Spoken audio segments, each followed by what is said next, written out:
So the hitter's checklist, we're going to follow the same sort of format as everything else. And when we build a house, this is my rudimentary understanding of building a house, okay? My house hasn't fallen down yet. I did participate in it, so it's worked so far.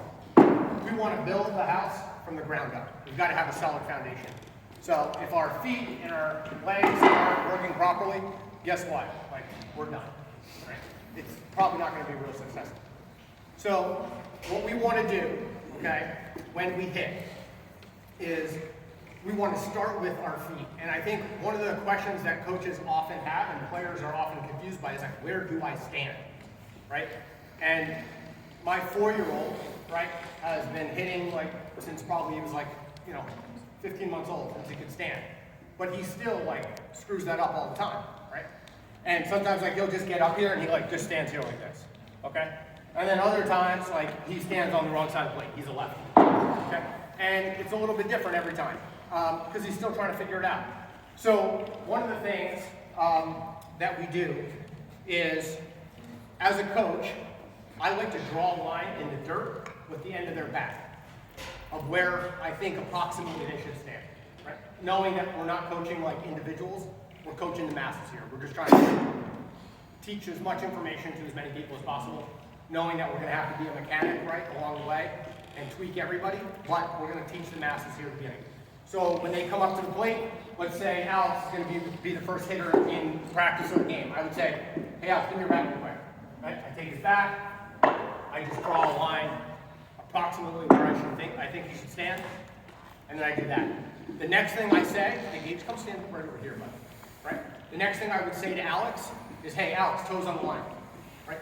Alex knows what that means because he's been with me for a while. But what we're trying to say is, again, teaching it for the masses, back toe, front toe, and pitcher are all in a straight line.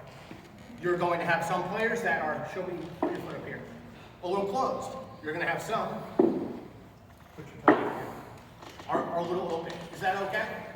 Yes, that's okay. Right? And you're going to have some kid who's just a stud, right? Who like gets up there, like all the way wide open, nice and relaxed, and just mashes balls. Are you going to coach that kid and fix them and tell them they have to get their back to the front toe and pitcher in a straight line? Answer, no, right? Just let them be an athlete, because that's like somebody that has just figured it out. If they get to a level where all of a sudden now their setup is prohibiting them from being a consistent hitter or being a good hitter, now we'll fix it. Now we'll start to fix the thing that's broke. But if they're mashing baseballs and they have a wide open stance, is there anything broken? No.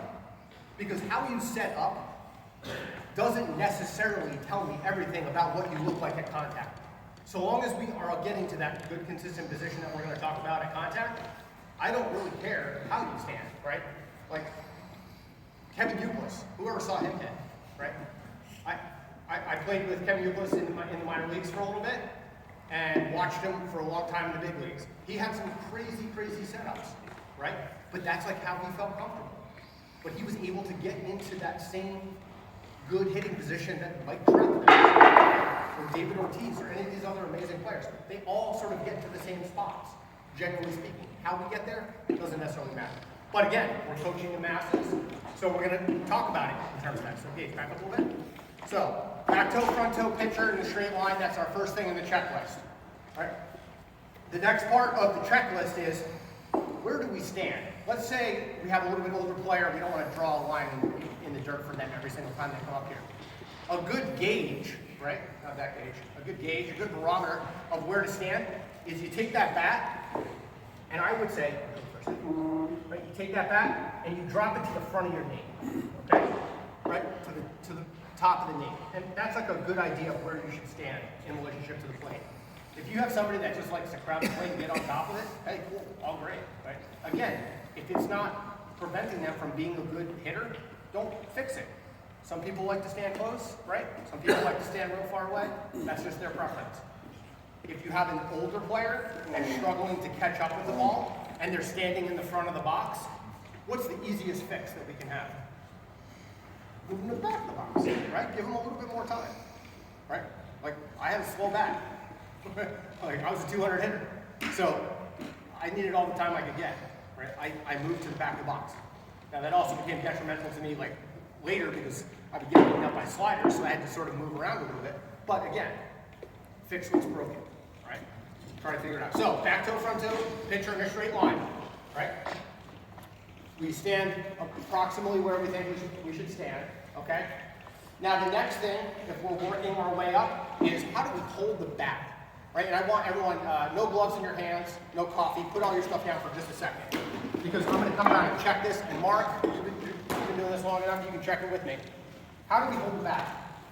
Again, coaching to the masses, knowing that not everybody's perfect. We're gonna line up our knocking knuckles, okay? The knuckles you would use to knock on a door. So everybody knock on a door, right?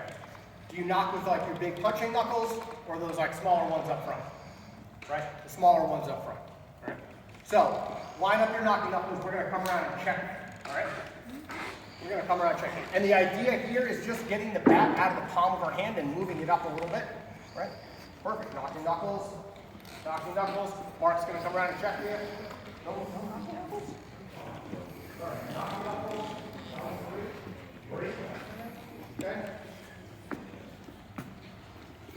Knocking knuckles, everyone's got it. Again, this isn't going to be perfect for everybody. Some people are going to be a little turned, some people are going to be a little more, but generally speaking, that's what we're doing. That knocking knuckles. All right? Just moving that bat out of the palms of our hands. The other thing that is not on the checklist, which I'll add, right, is we want to be relaxed with the play. Everyone gets that, right? We want to be loose, right? You can teach your players to play the piano a little bit with the bat. Right? Their hands can be a little nice and relaxed. Maybe like a clarinet is a better analogy, but I always say play the piano. Right? So their hands up. Right? Knocking knuckles. They're in their stance. They're just playing. Right? They've got a little dance in their stance and a little rhythm. Okay? So we've got back toe, front toe pitcher. Standing the proper distance away. Right? And then we've got our knocking knuckles lined up. The next thing is, what do we do with the bat? How many people think it's elbow up when we're holding it? Feel free, elbow up. How about people think it's elbow down? Okay, elbow down, a couple. How about some people say elbow in the middle? Okay, elbow in the middle, right? Here's the thing. It doesn't really matter where you start, it's what you get to, right? So when we get into that low position, right, where we're gonna hit, right, we've got to get our hands back. Inevitably, what's gonna happen is that elbow is going to come up somewhere. It doesn't have to start up. And I particularly don't like when it starts up. That's just a personal preference, right? That's for me, not for everybody. Some people like to start with their elbow up. Does that mean they're bad hitters or wrong? No, they're not. But if we're teaching it to the masses, what I would say, right, again, is that bat with the knocking knuckles should be somewhere off that back shoulder, right? If it's off the back shoulder and it's up, great. If it's down, great. But guess where we all sort of get to when we hit? Right? We sort of get to that position at some point when we have to hit, when we load those hands to get strong. Right? So, does your bat have to start on your shoulder? Alex, do you like to start with your bat on your shoulder? No. Alex likes to have his hands up. Right? Nothing wrong with that. If he's comfortable, do it. Cool. But again, somewhere off this back shoulder. Right? It can be on the shoulder. It can be a couple inches up. It can be up here. Personal preference, let the athlete be an athlete. Gage, can you get in your stance for me? All right. Gage is going to face you and Alex is going to face that way. So you have two different angles. So Gage, your pitch is out there, right? They're in their stance. They have their knocking knuckles lined up. Back toe, front toe in a straight line. The next thing I want to do is, where's the pitcher, Alex? Right? Pitcher is straight out there. Is it easier to hit or watch TV? Let's use that analogy. If we're watching TV, do we watch TV like this, or do we watch TV like this? One eye or two eyes? We watch with two eyes. It's a lot easier. So what you can say in terms of your hitter's checklist is TV face. Two eyes, that means two eyes on the pitcher. Some players won't have the flexibility to do that, to get their head all the way around, so maybe they have to open their shoulders up a little bit. Right? Maybe someone has tons of flexibility and their shoulders are a little closed, but they still get their two eyes on the hitter. I mean on the pitcher. Nothing wrong with that. But encourage hitting with two eyes. It'll become more important as they get older and they start seeing breaking balls, right? And now you have depth, right, to a pitch, right? Going across, going down, all of those things are important, okay? So that's why we want to have that depth. Okay, ball away and hold on to your back. So, get your stance, go ahead. Back toe, front toe in a straight line. Knocking knuckles. The next thing that we talk about, knob of the bat. Where does the knob of the bat point? Again, we're coaching to the masses, not to everybody. Knob of the bat to the catcher's opposite shin guard, right? So, if I'm catching, Alex is going to take that knob of the bat and he's going to point it at this shin guard, right? Again, that sort of presets it to where we want to go, right? Does that mean if you have someone that's a good hitter that starts like this, are they a bad hitter? No, right? What do they do when they load their hands? Oh, all of a sudden they get to that position. Cool, no problem. Knob of the bat to the opposite shin guard. Gage, can you show me that? Knob of the bat to the opposite shin guard. All right, good. I would say to Gage, yeah, that's a little bit better. All right, a little bit better angle. Next thing in our checklist, right? We have the knocking knuckles, bat off the shoulder, TV face, knob of the bat. Well, now we got like swing, right? That's the fun part. What do we do when we swing? We've got to go back to get strong. We've got to stretch the rubber band. I'm just giving you some different ways in which you can sort of pass this information off. We've got to create some tension. So Alex, get your stance. Okay? When I say ball, you swing. Ready? Ball. Okay? See that right there? He's starting to hit, but his hands are staying back. He's stretching the rubber band, pretending there's a rubber band from here maybe to his front hip, or from here to his front foot. He's stretching that rubber band, creating that tension, and then when it's time to hit, and he decides he's going to hit this ball, he's going to let go of that rubber band, he's going to turn fast, and he's going to smash it, all right? So we've got to go back to get strong. There's different ways to coach that, right? Some people will just push the hands back, some people push the hands down, some people it's a little wrist click. Again, you're the mechanic, figure out what's broken, and work through that with them, right? Figure out. Again, there's not one universal thing for everybody, but I'm trying to give you some different words to use that can work with everybody. So, they go back to get strong, they load those hands, right? And then once it's time to hit, Gage, when we hit, what goes first to the ball? Hips or hands? Hips. Exactly. Hips before hands. So we've created that tension. We're back, we're getting ready to hit. Now, our hips are starting to go. You're seeing, I'm hitting, I'm getting ready to hit. My hips are moving first and my hands are staying back. All right? We've created that tension. Now, at some point, right, the hands are going to start going to the ball. A lot of people will sort of say, oh, you know, chop wood, right? I don't think that that's actually what's happening in a swing, but hitting is also a feel. So, I think a better way of thinking about it is we've got to start turning, and we've got to make sure that that elbow is getting, the bat is getting on line or on plane with the ball as early as possible. What's the hardest thing to do in sports? It's hit a ball, round bat, really difficult to do. So we've got to create the largest margin of error that we can. And we can do that by getting that elbow in here and getting that bat on plane with the ball early. Right? This right here, okay, Alex, can you get to that hitting position like you're going to hit the ball? Hold on one second. We'll just use the tennis ball for now. Just freeze like you're going to hit the ball. Right? Right? When he's here, again, another way for you to coach this up, the big letter L. That's our power L. We want to get to that position. What do we also notice about his hands? Palm up, palm down. If you have a player that's rolling over everything, at contact they're probably not palm up, palm down, and they probably don't have that good power L. Right? So we've got to maintain that good power L, palm up, palm down at contact. All right? In our checklist, get back to your stance again. Okay? Hips are before hands, we turn fast. That's the other part of this, is when it's time to swing, just tell your players, turn fast.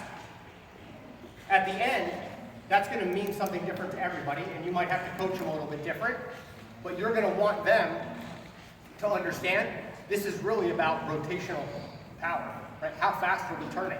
How strong are we? So Alex, when I say ball, you just take a swing. Ready? Ball. Okay, is that as fast as you can turn? No. Okay, that's your first swing of the day, so I will hold it against you. Get your stance again. Okay, ready? Ball. Good. Okay, that's a great job. Now, I want you to swing this time, but freeze at the end. Ready? Get your stance. Back toe, front toe, in a straight line. Where's that TV face? Yeah. Ready? Ball.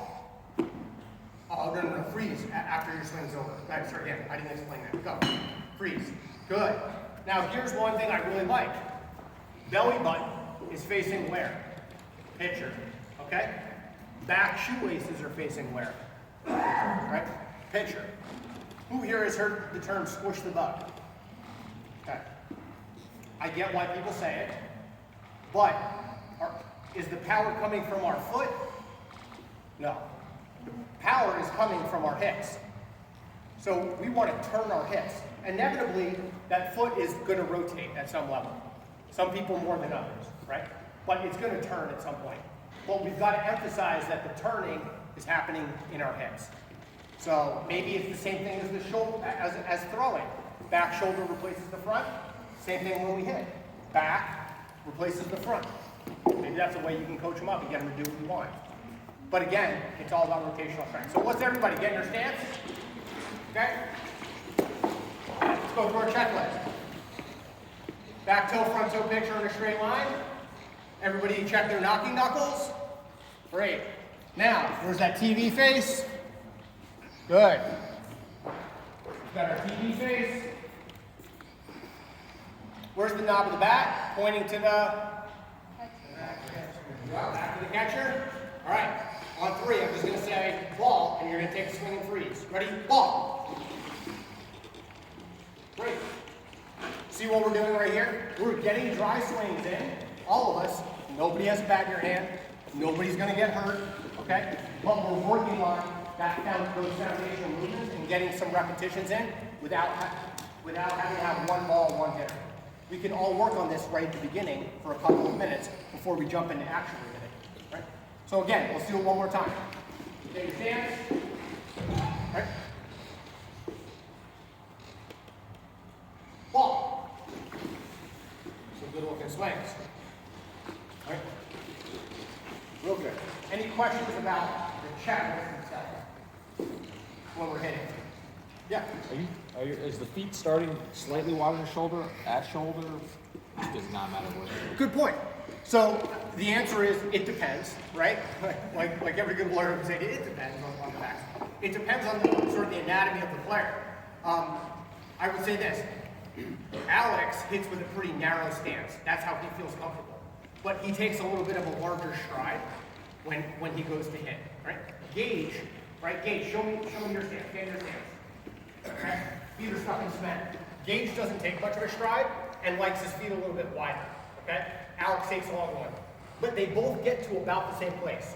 So the answer is, at the end of the day, they're probably, with their stride, are going to be about, I don't know, the length, a little more than the length of their bat, a little bit outside the width of their shoulders, I think is probably appropriate. Some are going to be more, some are going to be less. You know, you're 6'3", right? Like, your stride length might be different than mine, but we're likely going to all end up in that same position. Right? So just coach it up. If you see that they're too narrow and they're taking a huge stride, maybe start them a little bit wider and ask them not to take a stride, right? Or just pick up their foot and put it down. Right? That's how Gage and I had sort of come to his swing, because he took a really large stride at the beginning and was having trouble staying behind the baseball when he would hit. So what did we do? We talked about early on getting our feet a little bit wider. We talked about Gage's feet being stuck in cement, right? So they're not moving too much. And he sort of goes back and forth between a little bit of a leg kick up, where it ends up in the same spot, or he sort of rotates up on his toe and then will swing. But again, Alex and Gage, very different setups, but they end up in the same spot. We want to get them to that power L, palm up, palm down in contact. Hips are before hands. We've created that tension when we go back, and we're releasing that rubber band. Okay? Yeah. I have a related question. I coached double A last year. Yeah. I had a few players really struggle with not stepping out of their stance and stepping towards the so pitcher. kind of probably a similar answer, but is there something to help correct that? Sure, yeah. And we had players like that in T-ball. We had this like awesome stud young girl. She was like a really good tennis player. And every time she would hit, she would like open up her hips real wide and she would step out, almost like she was hitting like, sort of like a top spin like forehand or something. What we did with her, so Alex, get in your stance, right? That right behind him, okay? And then work on that direction going that way. You might have to overcoach it by telling them to step into the plate and then overcorrect and then correct it on the other side. Make them feel like they're diving in and then out. Part of the problem, especially at a young age, is they're afraid to get hit, right? Especially at double A. Like this year, we're gonna have kids pitching, right, in double A. Right? It's not just gonna be coach pitch at some point, I think. That's right, Mark? That's a hope. Okay, that's our hope, right? So if that's the case, like, kids are gonna have that natural, like, this is gonna hurt. One thing you might do, right? Gage, come on up here. Alex, not moving there. Gage, get your stance. Okay? Right? Assuming they have a helmet on, but you might just take like a tennis ball or even the soft baseballs, right? Does that hurt, Gage? No, that doesn't hurt. Okay. So we talked to them about that, and then something I haven't even taught Gage. I haven't taught Alex yet. Gage, get in your stance, and this might help you, so that their instinct when a ball is inside is not to back away, but to turn into it. Right?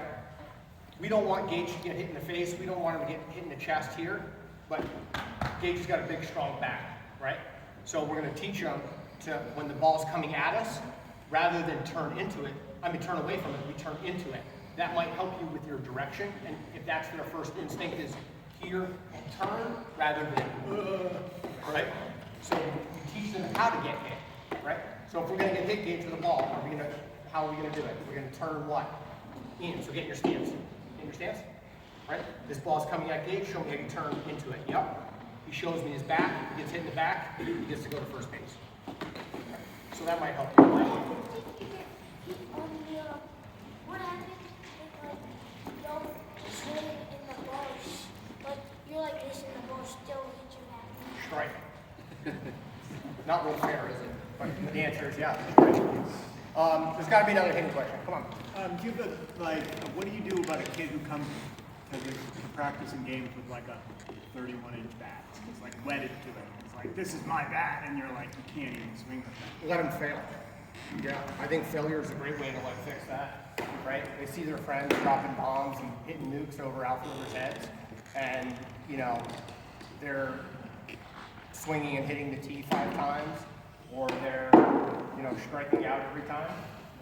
Sometimes you just let them fail, and then there's an opportunity for you to coach them up, right? And say, hey, how about we try this? Like, would you mind this one bat? I'm not asking you to do it every time. This one bat, would you borrow Gage's bat? Just try this. I think it's got a lot of hits in it. And now it's a smaller bat, it's lighter. You've introduced that. And even if you don't want to do that in the middle of a game, which you can at this age, like I don't think there's anything wrong with that. You might introduce that in the next practice. Or you might talk to their mom or dad and just say, hey, try a smaller bat at the next practice. Okay? Yeah. I have AAA this year, balls and strikes for the first time. Yeah. What's the simplest way to give guidance around like being selective with pitches? Because I don't want kids to be overly analytical and sort of just watching too many good pitches go by. Yeah, I think it's the same thing. When Alex gets there, assuming I'm still coaching him one day, what I would say to him is like, find a way to get the barrel of the bat to the ball, right? I mean, just find a way to do that. And that might be up here, it might be down there. And again, just like the too heavy of a bat, if they're swinging and missing at pitches that are up here and getting out, and they're swinging and missing at pitches that are in the dirt, right? That's the opportunity to coach up the selectivity. Hey, listen, your swing looks awesome, right? You're the mechanic again. There's nothing I want to fix with your swing. Your swing's great, but you're getting yourself out. The pitch is not getting you out, right? You're getting yourself out. You're swinging at bad pitches. Fix the thing that's broke. Swing might be perfect. The timing might be perfect. But if you swing at a pitcher's pitch, you're gonna get out. That's just, there's no way around it. Unless you're, like a Vladimir Guerrero or something like, who could hit a ball off a bounce and he'll still hit it out of the stadium. Right? Those are very rare people. But again, fix the thing that's broke. So I think that would be the opportunity to teach them. Sure, of course. First practice, you're working through like, hey, this is the strike zone, right? Knowing that Little League strike zone is not Little League strike zone. The catcher can catch the ball a lot of times it's a strike, right? Even if it's not a strike. We got to keep these games moving and umps are doing the best they can and everything else. Yeah? How do you describe releasing the bat after contact? Oh, good point. You know what? That was one of the things in the checklist I failed to mention. Thanks for bringing that up. When we hit, okay, and we made contact, Alex, go over there for me. Kids, go over there. Go over that side. Right, back up for a second. When I hit, if you have somebody that just hits and quits on their swing, right, they just let go with that top hand and they let go real early, talk to them about hitting 4 baseballs. And you might even coach that up. Okay? You might do this. Literally, put a tee out in front of this one and have them hit both balls. Okay? And this tee is mine from home, garbage, but I would have that sort of the same height. And I would have them hit and pretend to hit 2, 3, 4 baseballs. And think about being strong at contact and maintaining that through your swing, right?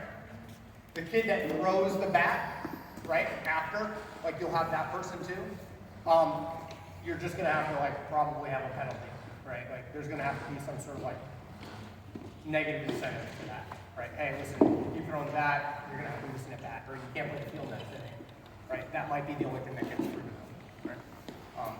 But it's just about maintaining attention. But things that you can institute during your season are grunt innings, just like we talked about. If you have a player that's not real aggressive and you need them to be, I find this works really well with a lot of the young girls that I've worked with, is getting some aggression into them by having them grunt when they swing. Right? Be loud, swing hard. Right? We want them turning fast and being aggressive. Right? Because those are the players that are going to be long-term successful. What if you're you're too aggressive and you like swing way too hard and you miss the ball? Yeah. Well, then, if you swing too hard, what's the correction? The correction is letting the ball get there, right? So if they're swinging too early, fix their timing. But good question, Gabe. Can I know we're super long. Anybody that has to leave, obviously, you do what you got to do. But I want to give you a couple of things that you can do as a way to implement hitting during your practices without one player, one ball. Is everyone okay with that for like 2 minutes? All right. So a couple of things that we can do is I like to institute hitting groups, right? So you might have 9 players on your field, okay? And you're going to have hitting groups of 3 players at a time. Everyone else is going to play the field. And you might have a coach that's out in the field running that like a live scrimmage, okay? So each player, let's say, would get 5 swings at the plate, and there's a coach pitch. Or in T-ball, you're just hitting off the tee. You're going to hit 5 balls off the tee, and the 5th one, you're going to play it live, right? But while everyone else is out there, they're working on fielding the ball. Maybe they're flipping it to another coach at second base, but they're getting reps in the field. So the 6 players that are out there, they're getting a chance to work on ground balls and fly balls. The hitter that's actually hitting, they're going to just work on their swing. They're going to work on their hitter's checklist and hit. What are the other 2 people doing, right? We don't want them standing around, right, just watching. So set up 2 other hitting stations, right? And one thing you can do that doesn't require any equipment other than a bat and them with their helmet on, you can have them up against a fence, belly button to the barrel of the bat, and you're just having them take swings, okay? And all we're doing there is working on that good power L position. So they're not casting their hands real far away from their body. They're working on that power L. So you can have one player taking swings there doing that. You can have one player actually hitting. And then, if you had like a hitter's net like this set up, or maybe you had another parent that was willing to help out, and you had a bucket of tennis balls or 5 or 6 tennis balls, you can have them do soft toss, right? So let's just show them some soft toss guys. All right? Does everyone know what soft toss is? Yes. Everyone knows what that is? Okay. Well, all we're doing is right here, just standing on the side. Who wants to hit? Alex? Gage? Okay, Gage back up. All right. Alex, soft toss, right? All we're going to do here, when my hand comes down, where are your hands going? You're going back. Ready? Back. Good. Okay? And we're just going to do soft toss right here. Right? So we have 3 kids all getting repetitions at the same time. We have 6 players in the field that are getting work on their infield and outfield skills, maybe even their throwing. Everybody's doing it at the same time. Here's another quick one that you can do. Oh, Mark, can you grab that seat? All right? So we have a little mini field set up out here. Okay? Another thing you could do, you can have 2 hitting stages. Right? So we have one hitter here, Alex. Over here, Gage, over here. Okay? We have a bucket of balls in between. Okay? Maybe we have 2 coaches. Alex, you're going to get your stance. And we're just going to have them hit balls live out there to the players. Right? They don't swing until I say ball. When I say ball, they hit. If you want to use tennis balls so no one's getting hurt, but again, it's one of those things that you can have multiple people working at the same time. You might have nobody for this. You might just have everybody back here, and everybody gets 2 swings, then goes over the back of the line, and you're just moving people through just as quick as you can. All right? Again, get out of the 1 ball, 1 player. Get creative. Right? There's 1,000 other things to do it, but those are just a couple of the things that I have. I like the use of tennis balls. I like the use of a stickball bat. If anybody's ever participated in our summer leagues, what do they call it? Sandlot league. When we do our sandlot baseball, we play a lot of stickball with a racquetball. And again, it's just another sort of tool that we can implement. Build some hand-eye coordination, makes the game a little fun, and gets them to do some interesting stuff. Yes? So,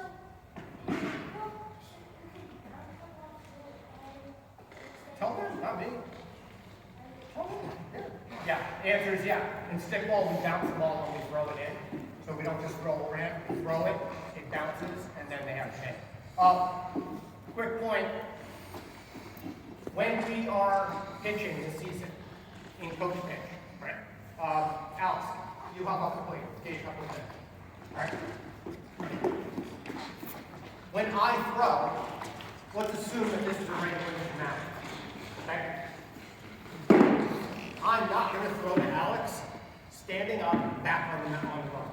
Okay? The reason for that is twofold. One, it's awfully difficult for me to throw strikes from here to somebody that's substantially smaller than me. Okay?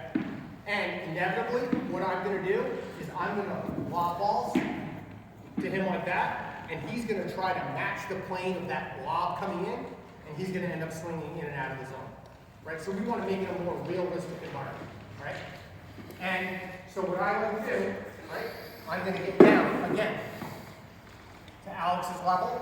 I'm going to move up a little bit, and then I'm going to throw with some pace from here. Okay? And I'm going to get up here on, I'm going to have a glove on. I'll be ready to go. Okay?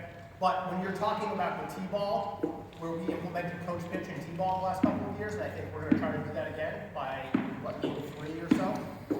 Yeah. Okay? Mark will roll all this stuff out, I think. But, again, what we're trying to do is match the player, right? They're going to be used to seeing somebody, they should be used to seeing somebody less intimidated if someone is down on their level, throw to them at their level.